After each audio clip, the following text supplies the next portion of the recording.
Buenas tardes a todos. Bueno, la idea de hoy es presentarles un artículo muy interesante que salió hace relativamente poco en JAMA sobre algunas limitaciones de los análisis de sobrevida y del empleo del hazard ratio. Para entrar en tema, les planteo hacer un pequeño repaso de qué hacemos cuando hacemos un análisis de sobrevida y después ir al artículo propiamente dicho. Bueno, los análisis de sobrevida son modelos, digamos, de regresión que se aplican desde el año 72, o sea que cumplen 50 años de uso a nivel, digamos, mundial desde su primera aplicación realizada por Cox. Inicialmente el punto final era la muerte, por eso se habla de sobrevida. Después se fueron extendiendo y, digamos, es más apropiado hablar de análisis de tiempo del evento porque puede ser el evento de interés cualquiera, no sé, una reinternación o un hecho, digamos, de laboratorio o cualquier otro hecho de interés clínico o no clínico, digamos. En los modelos de sobrevida nosotros tenemos en cuenta no solo la incidencia de un evento, sino el momento al que este evento se produce. O sea, incorporamos el factor tiempo en el análisis. O sea que estamos viendo al mismo tiempo dos cosas, el evento y cuándo ocurre ese evento. Y cuando hacemos la comparación con el grupo control, tenemos en cuenta estos dos factores. Por eso, digamos, recordemos que nosotros en los estudios epidemiológicos convencionales hablamos de incidencia acumulada, o sea, nos paramos al final de un periodo y decimos, bueno, al final, no sé, del año de seguimiento, tantos pacientes que tuvieron infarto murieron. Eso es, ese indicador no tiene en cuenta en qué momento se produjo la muerte. Se puede haber producido posalta inmediata, no sé, a la semana del evento, del infarto, o se puede haber producido el día antes de que cumpliera el año el paciente si el horizonte temporal era un año.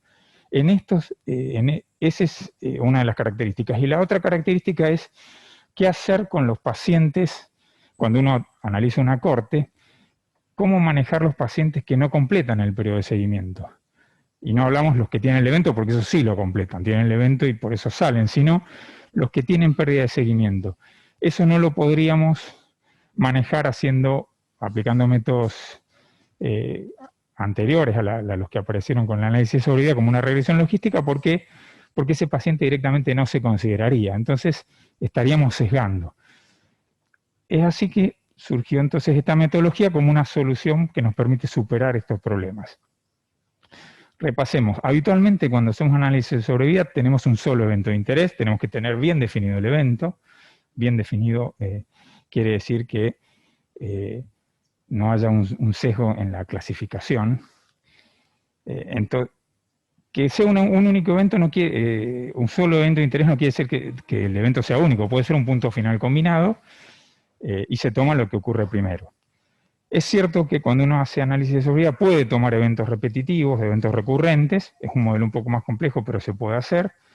Y otra cosa que hay que tener en cuenta es si existen o no eventos competitivos. Por ejemplo, no sé, un paciente que se va de alta de una internación por insuficiencia cardíaca aguda y nosotros planteamos reinternaciones dentro de los primeros 6 meses. Si ese es nuestro punto final y nosotros no tenemos en cuenta más nada y ese es nuestro punto final único, vamos a tener problemas al momento de analizar porque, por ejemplo, va a haber pacientes que van a morir y el hecho de morirse les va a impedir reinternarse. Y la muerte, sabemos bien en estos casos que tiene relación tanto con la exposición, como es tener insuficiencia cardíaca, como con el outcome, que es la muerte. Entonces, si nosotros no incorporamos ese evento que es competitivo al análisis, vamos a generar sesgos también. Pero bueno, todo esto está identificado como problemas y hay soluciones al momento de plantear un análisis de tiempo al evento de sobrevida, teniendo en cuenta esto que hemos charlado. Otro concepto importante para tener en cuenta antes de entrar en los artículos que les propuse es el concepto de censura.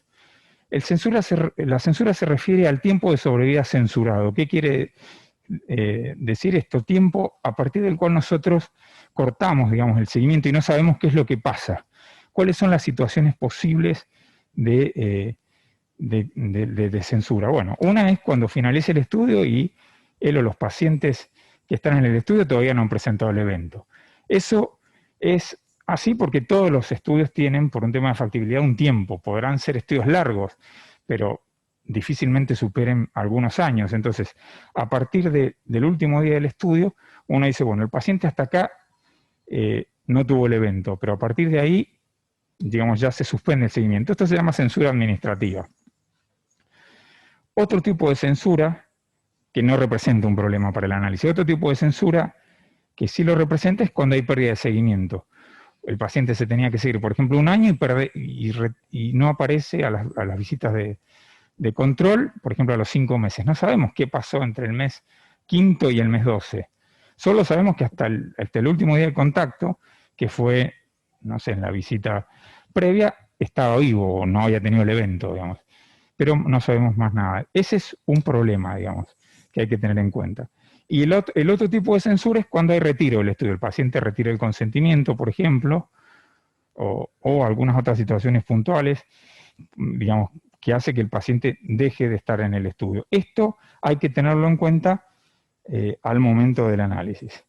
Y acá vemos un ejemplo de un estudio, digamos, de intervención con solo 7 pacientes, para hacerlo simple, en donde vemos que tienen 12 semanas de seguimiento y vemos que el primer paciente ingresa en el momento 0 y tiene el evento a la semana 5. Este paciente obviamente no tuvo censura, sí tuvo el evento de interés. El paciente B ingresa al inicio al comienzo del estudio y termina el estudio a las 12 semanas. Este paciente al final del estudio lo que tiene es censura administrativa. El paciente C, por ejemplo, el tercer paciente ingresa a las 3 semanas, casi 4 semanas, y se sigue hasta las 6 semanas y media, y ahí retira el consentimiento, se retira el estudio. O sea que este paciente solo aporta 3 semanas y media de seguimiento. El paciente D, por ejemplo, ingresa a las 4 semanas y se sigue hasta el final, y, por ejemplo, el paciente E ingresa a las 3 semanas y se sigue hasta la 10ª aproximadamente, y después se pierde el seguimiento, y finalmente el paciente F tenemos que ingresa a las 9 semanas y tiene el evento a las 11 aproximadamente. O sea que cuando yo voy a analizar esto, no solo tengo que tener en cuenta si el paciente tuvo o no el evento, como cuando uno hace una incidencia acumulada, el evento acá sería la X, o sea, tendríamos si nosotros tuviéramos que calcular la incidencia acumulada en este periodo de 12 semanas, sería simple, porque decimos, bueno, tenemos 12 eventos sobre 7, y eso nos da una proporción, un porcentaje, y esa es nuestra incidencia acumulada de eventos. Ahora, no estaríamos ciegos a lo que son las censuras por pérdida de seguimiento y por retiro del estudio. Los modelos de tiempo al evento, los modelos de sobrevida, lo que nos permiten es a estos pacientes que de otra forma excluiríamos, considerarlos el tiempo que estuvieron en el estudio. Entonces, estos pacientes, el C, el E, yo lo podría analizar si utilizo un modelo de sobrevida. Y acá, ¿qué es lo que hago? Bueno, hago, por un lado, la sumatoria de eventos, que dijimos que son 2, y por otro lado, toda la sumatoria de tiempo que cada paciente aportó que estuvo en seguimiento. Y con eso puedo hacer los cálculos de densidad e incidencia. O sea, la lógica detrás de un modelo de sobrevida sería esta que les estoy mostrando. Considerar eventos y tiempo de seguimiento que aporta cada paciente en la corte. Desde el punto de vista de cómo manejamos, qué se hace con eso, bueno, se hace una tabla actuarial, una tabla de sobrevida, que lo que hace es considerar cuántos pacientes tengo al comienzo de cada periodo en riesgo y cuántos tienen el evento y cuántos sin tener el evento están censurados. Y uno trabaja de esta manera. Por ejemplo, este es un estudio que la unidad de tiempo de análisis son meses y se sigue durante 24 meses los pacientes. Vemos que en el primer mes comienzan seguimiento 100 pacientes, al final del primer mes ninguno tiene el evento y 2 se censuran.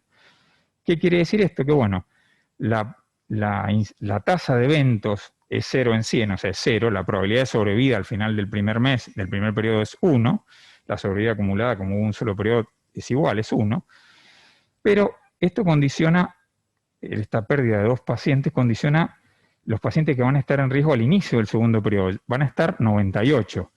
Si, por ejemplo, vemos que al final del segundo mes ninguno tiene censura, pero uno tiene el evento, vemos que la probabilidad de evento es 1 sobre 98. Y la probabilidad de sobrevida va a ser 1 menos esa probabilidad. Y así sucesivamente uno se va parando al inicio de cada periodo, va viendo cuántos pacientes quedan que no han estado censurados y que no han tenido el evento y cuántos tienen el evento en ese periodo. Y va haciendo esta sumatoria que es tediosa, pero no es compleja desde el punto de vista metodológico, y de esta manera va calculando las curvas y va viendo las probabilidades acumuladas de sobrevida y las probabilidades de evento, la probabilidad del riesgo. Esto entonces es lo que está detrás del punto de vista numérico cuando uno ve curvas de sobrevida. Es, digamos, relativamente simple, pero tedioso de hacer. Entonces, lo que acabamos de ver en la tabla es esto. Uno puede graficar una curva en donde tiene la probabilidad de sobrevida en este eje y acá en función del tiempo, y uno tiene que la curva tiene esta forma, una forma logarítmica, una forma suave. Desde el punto de vista del modelo, uno consideraría un seguimiento infinito. En la práctica, obviamente, el seguimiento tiene, por más que sea prolongado, un fin. Y la curva tiene esta forma, una forma más tipo serrucho, porque por la cantidad de pacientes, salvo en los estudios donde hay miles y miles de pacientes, en general, cada una de estas indentaduras representa eventos. Entonces, por eso estas caídas. Y al final tenemos la sobrevida acumulada.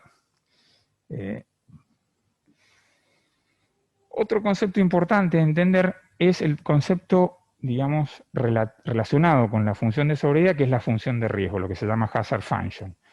¿Qué es la función de riesgo? La función de riesgo es la probabilidad instantánea, digamos, por unidad de tiempo de que el evento ocurra, dado que un individuo ha sobrevivido hasta ese momento.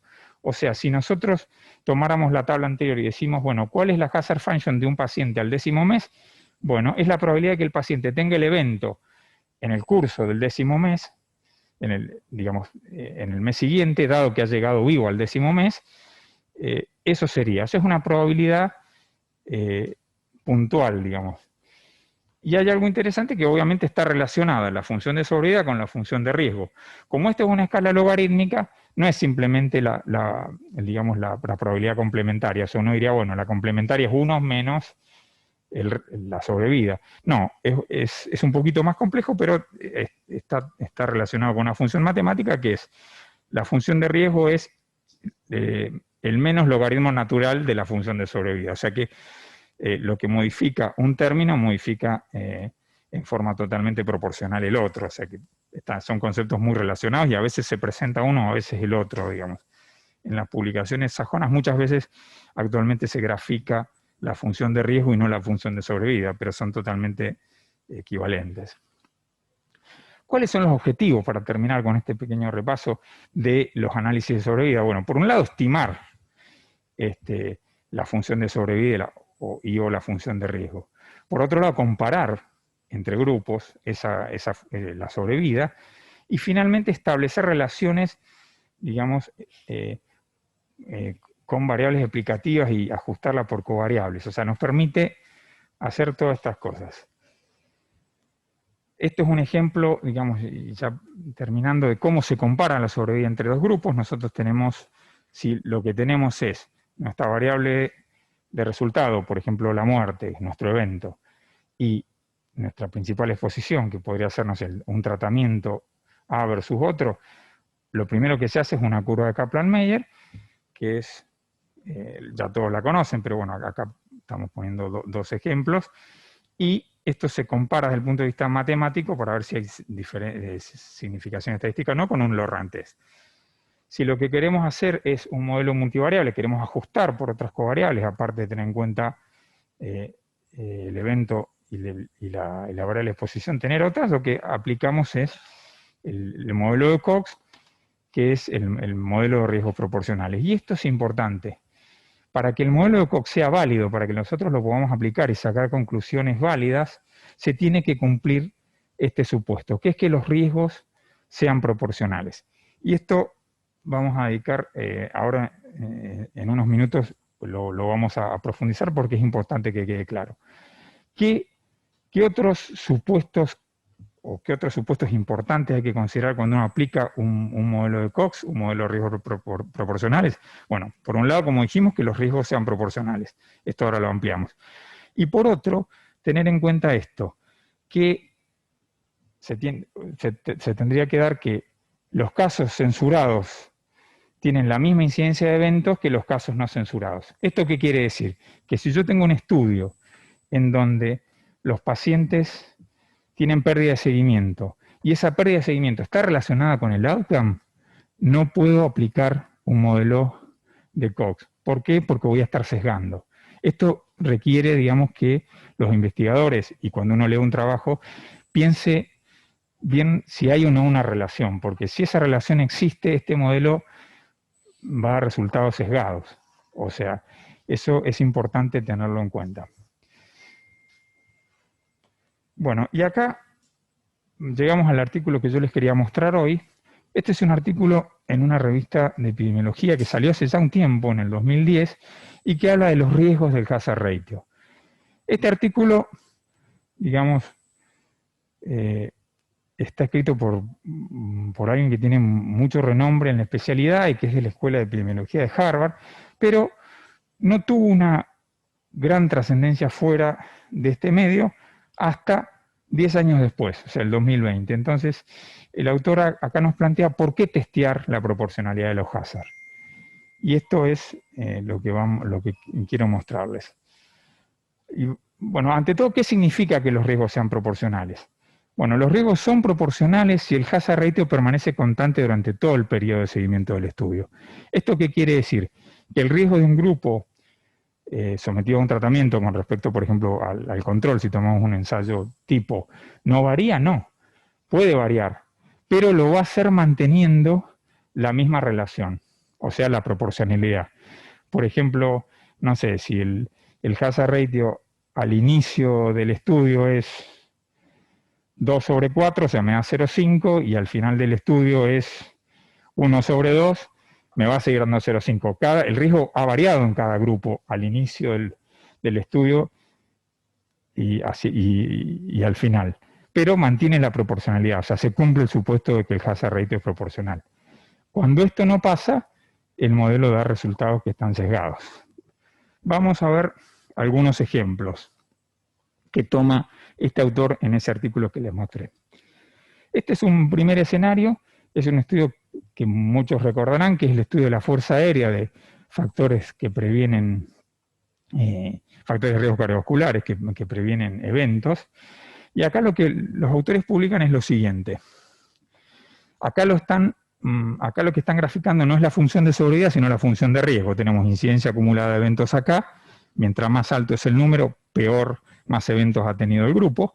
Vemos que están comparando placebo, eventos cardiovasculares combinados, con lovastatina. Vemos que, esto a varios años, vemos que a medida vemos que cuando comienzan a darle lovastatina a los pacientes, los primeros, parece la primera mitad del año, digamos, los primeros meses, las curvas están juntas y se empiezan a separar cerca del fin del primer año, y vemos que los pacientes con lovastatina mantienen una pendiente distinta de los pacientes con el grupo placebo.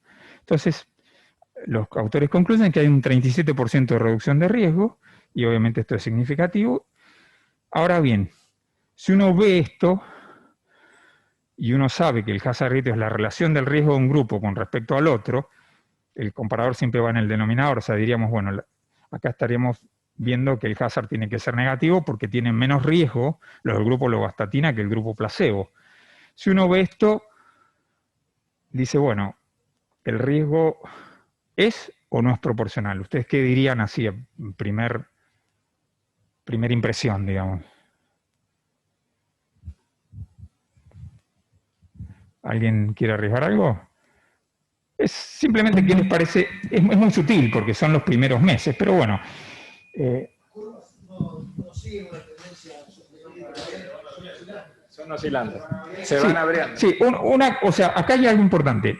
Nosotros podríamos ver tres momentos. Un primer momento, las curvas son totalmente solapadas, o sea, paralelas. Ahí se separa. Un segundo momento que se separan y al final es como que se vuelven un poco inestables. Yo les diría que se olviden un poquito de este final porque es cuando tenemos menos pacientes.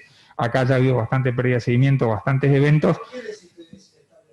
No, porque vemos que, digamos, hay menos pacientes, vemos acá esta parte, digamos que no nos concentremos en en esta pequeña porción que puede tener una explicación más por caída del número de pacientes en seguimiento, pero veamos, digamos, las dos primeras partes, si se quiere, digamos, como para... O veamos todo, no importa, pero uno diría, bueno, alguien podría decir, es sabido que cuando uno hace un análisis de sobrevida, y esto está en la parte de métodos de este estudio, chequea si hay proporcionalidad de los riesgos o no. O sea, eso se chequea, no es que el lector tiene que confiar así es lo que dice el autor. Los que hacen el trabajo hacen test para verificar si esto se cumple o no. Entonces uno diría, bueno, yo leo la parte de métodos, en la parte de métodos dice que los riesgos son proporcionales porque hicieron los test y los test, digamos, no dan diferencia estadística. Ahora bien, visualmente, quedémonos con esto, es una percepción subjetiva, o sea, no... entonces, los autores nos dicen que los riesgos son proporcionales. Y acá tenemos qué es lo que está pasando debajo de esto. Acá hay dos curvas. Acuérdense que acá está graficada la función de riesgo.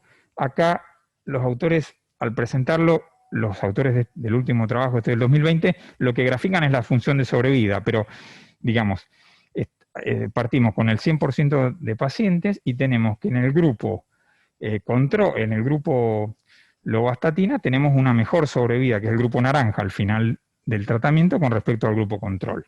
O sea, esto es simplemente invertir la curva, no es lo ideal, digamos, para que pero les pido que me crean que esta curva es igual a esta, digamos, ¿sí? Acá lo que podemos ver es que al principio las curvas son paralelas y se empiezan a separar después. Entonces, ellos, como tienen los datos del estudio, pueden mostrarnos cómo varían los hazard. Y fíjense esto, en el grupo tratado con lovastatina, el hazard se mantiene, hay que leerlo en la escala de la derecha, en este valor que está entre 1,5 y 2,25.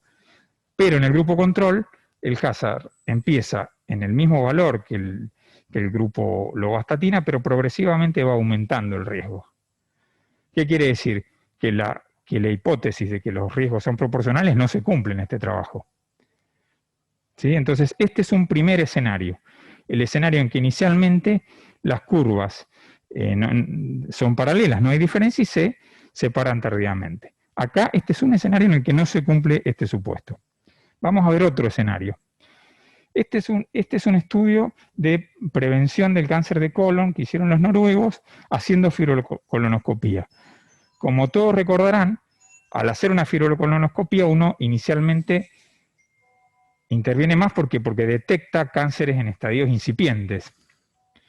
Y después, obviamente, la incidencia de cáncer va a ser menor. Acá el punto final no es la muerte, sino la incidencia de cáncer, el diagnóstico de cáncer. Entonces, en rojo tenemos el grupo de intervención, que sería el screening con fibrocolonscopía, y en negro el grupo control. Acá lo que vemos es, y graficado también la función de riesgo, o sea, a medida que estamos más arriba hay más eventos. Acá lo que nos llama la atención es lo siguiente, que inicialmente hay más riesgo, digamos, en el grupo intervención, después hay el mismo riesgo y después hay menos. Uno a vuelo de pájaro podría hacer esta interpretación. Acá también se informa que los test de proporcionalidad de hazard no hay diferencias. ¿Qué pasa cuando mostramos la curva de sobrevida y el hazard? Bueno, vemos lo mismo, digamos. Acá hagan el ejercicio intelectual de invertir la curva anterior, digamos, vemos que el grupo naranja, sería el grupo sometido a fibrocolonscopía, tiene más diagnóstico de cáncer al principio, después las curvas se entrecruzan y termina teniendo menos diagnóstico de cáncer al final. Cuando uno ve los hazard, pasa lo inverso, digamos, en el grupo de tratamiento, primero hay más, el hazard es superior a 3, acá está la escala, después en algún momento se hace igual al del grupo control y finalmente termina en 1,5. Y el del grupo control siempre tiene el mismo hazard. Es decir, que si nosotros calculáramos el hazard en distintos momentos del estudio, tendríamos un cociente acá, numerador-denominador, otro acá y otro acá. O sea que se invertiría, digamos. Vamos al tercer y último caso, digamos, que es otro estudio también conocido por nosotros, que es el Women Health Initiative. Este es digamos, la curva de sobrevida del trabajo original, que lamentablemente usaron tonos de gris. Créanme que la curva superior es la del grupo intervención de estrógenos progestágenos, o sea que y esto es también función de riesgo, o sea que la curva superior es la que tiene más eventos, el grupo tratado tiene más eventos cardiovasculares con respecto al grupo control. Acá si uno mira también las curvas, llama la atención que inicialmente divergen, después durante un periodo son paralelas y después convergen. ¿Sí? O sea, nos llama la atención esas tres situaciones en cuanto a la incidencia de eventos. ¿Qué es lo que pasa? Cuando los autores tomaron los datos del estudio original y grafican, por un lado, la función de sobrevida, que es lo inverso de lo que acabamos de ver, que tiene sentido. Vemos que inicialmente los pacientes tratados tienen mayor mortalidad, después las curvas son paralelas y después tienden a acercarse otra vez. Vemos que el hazard es muy alto al principio. Recordemos que en este estudio el hazard ratio de recibir estrógenos y progestágenos era de 1,28, 1,29 si mal no recuerdo, en promedio. Pero en el primer año era de 1,8 y después del quinto año era de 0,7. O sea que el hazard no es proporcional, no es constante. Al principio las pacientes sometidas a la terapia con estrógenos tenían mucho más eventos y después tenían menos. ¿Esto qué quiere decir? ¿Que al final los estrógenos las protegían? No, sino que había un agotamiento de susceptibles. O sea, las que iban a tener infarto cuando se exponían a los estrógenos tenían el evento al principio y después las que no eran susceptibles a los estrógenos seguían una curva tenían un riesgo bastante parecido al grupo control. Pero claramente no se cumplía, tampoco en este caso, la proporcionalidad de los hazards. ¿Qué, digamos, conclusión podemos sacar de estos tres casos? Son todos trabajos en publicaciones de primera línea. Muchos de estos están en la misma JAMA, o sea que es una de las principales revistas de medicina del mundo, que ha habido, digamos, un relativo descuido en confiar en que bastaba con testear la proporcionalidad del hazard mediante un test, y que si ese test era negativo decíamos, bueno, no hay diferencias, apliquemos este modelo en forma ciega. La realidad es que el poder que tiene un estudio para poder aplicar el test de proporcionalidad de hazard es mucho menor que el que tiene para evaluar el punto final. O sea que con el N que nosotros tenemos para evaluar el punto final del estudio, no aseguramos que este test de proporcionalidad de los hazard, cuando lo aplicamos, tenga poder. Entonces, frente a cambios evidentes en la pendiente de las curvas, el hazard no es proporcional. De hecho, la mayoría de las veces, los hazard no van a ser proporcionales. Entonces hay que estar atento con eso. Por supuesto que esto no es trágico, y tiene soluciones. Les propongo que lo veamos el próximo viernes, qué alternativas tenemos, cómo manejar estas situaciones, pero lo que les quiero transmitir ahora que es importante, en este caso la subjetividad. Cuando uno ve dos curvas que, como estas, empiezan separándose, después se hacen paralelas y después tienden a juntarse, no puede haber proporcionalidad digamos, del cociente entre el riesgo del tratamiento, digamos, y el comparador. O sea, es imposible, digamos. Entonces, eso que uno ve en este caso es cierto, no es una ilusión, es verdad. Bueno, esa era un poco la idea de traer este artículo.